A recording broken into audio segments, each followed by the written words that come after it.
What's up, y'all? It's Canon Sports. Alright, so Ryan Garcia apparently turns down the Gervonta Davis fight for Teofimo Lopez? What? What are y'all saying, though? What does this mean? I know exactly what this means. It means inconsistency once again. It means inconsistency once again. That's it. Like, you know, he's like Ryan Garcia steady calling out every single fighter's names, and he never proceeds to go with it. Never does on any occasion, I swear. Like, oh my goodness, bro.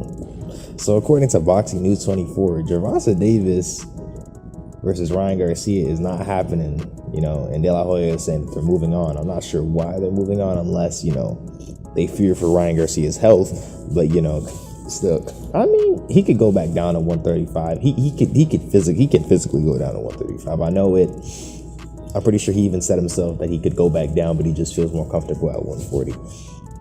You called out Teofimo Lopez and you called out Davis. Now, okay, if you fight Teofimo Lopez, I'll respect that. But really, not Davis though. Not Davis. Come on, man. There have just been so many situations. There have just been so many situations where he calls out everyone, but, you know, nobody believes him. Nobody believes him when he calls out people because they don't trust his word at all. They think that he's not telling the truth. You know, it's going to be a Boyd cried wolf situation if he keeps doing the same stuff.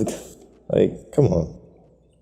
Ryan Garcia is a fighter, and these are all fighters, but he stayed calling out everyone. He calls out everyone after his fights. He did this in his last fight, the fight before that. He did it in all of these other fights, but he never proceeds on to go with the actual matchup.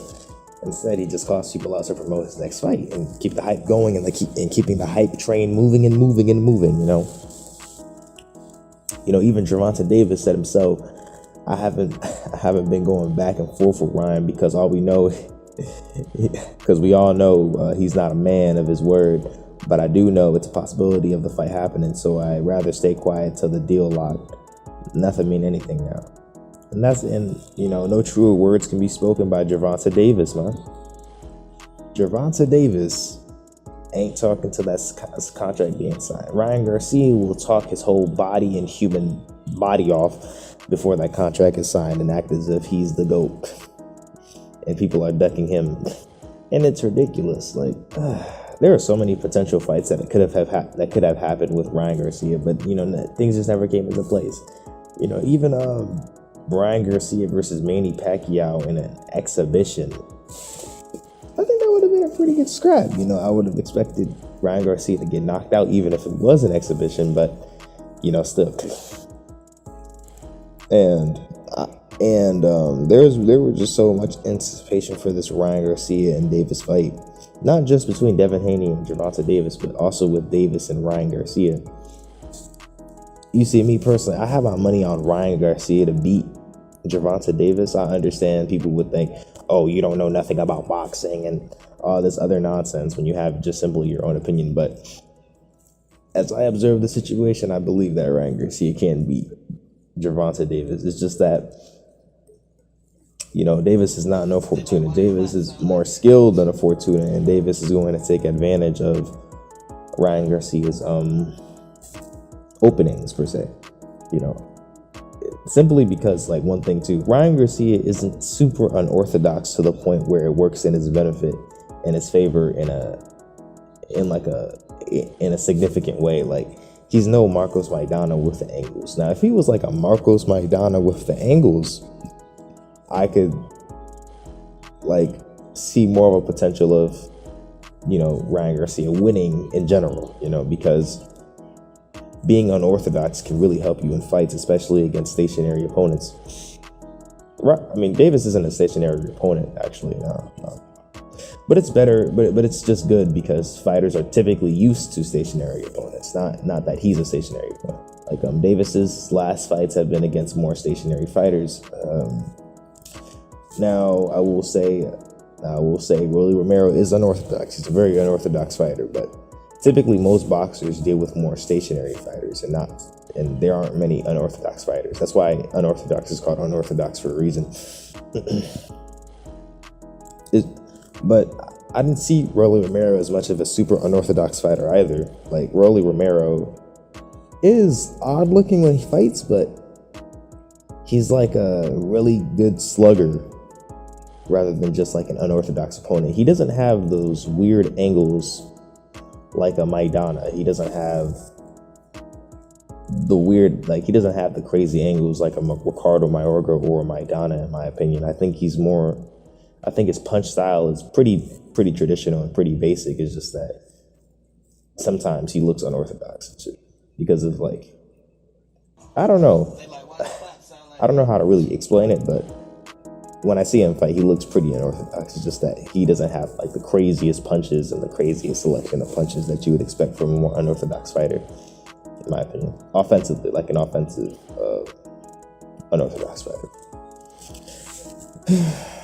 The worst part about this is, on August 5th of 2022, Oscar De La Hoya says Gervonta Davis versus Ryan Garcia negotiations are happening. He gives an update on the fight, right?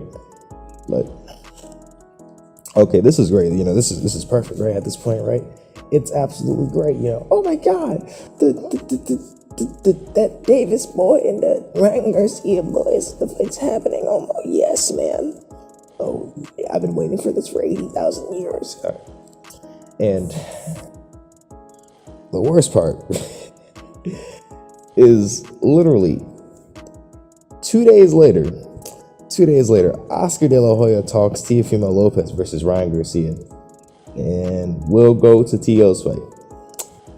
Oh my gosh, man. In the span of 2 days, you change your entire plans and set plans. It's like, all right, in the 2 days, nah.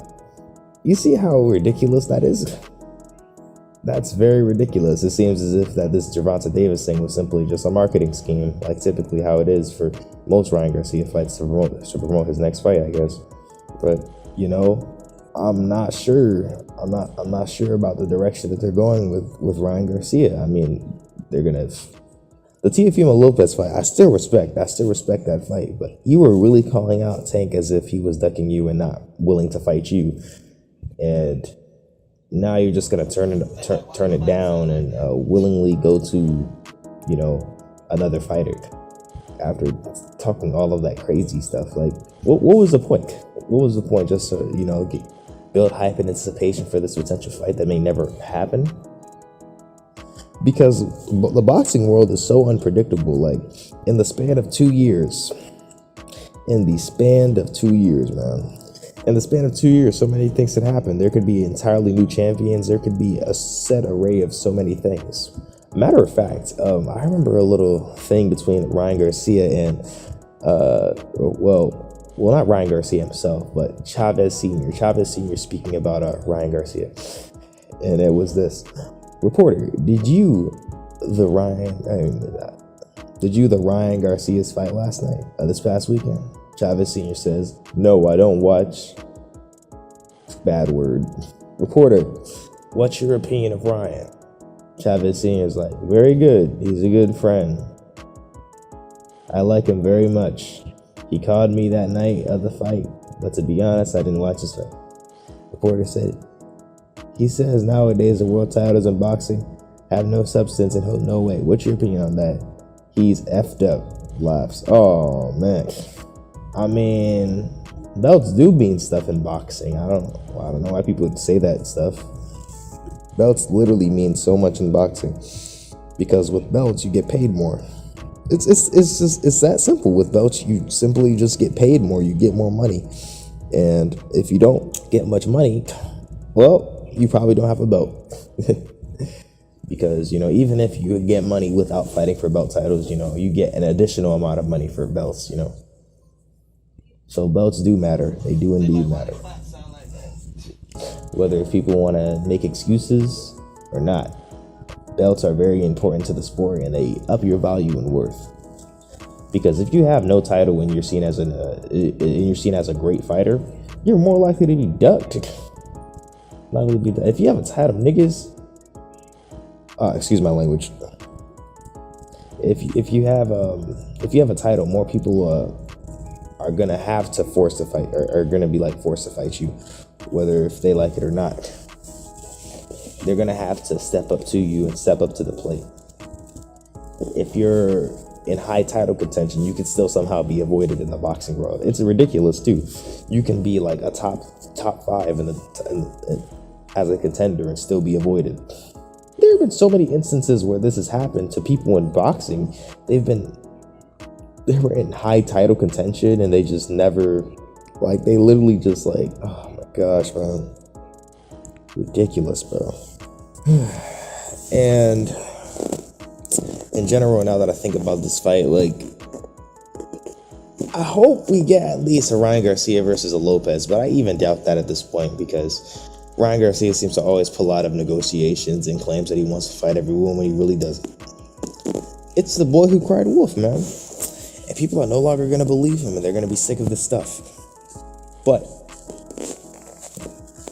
let me know your opinions in the comment section below. Please like and subscribe and hit the notification bell. Thank you for watching. All right, peace out.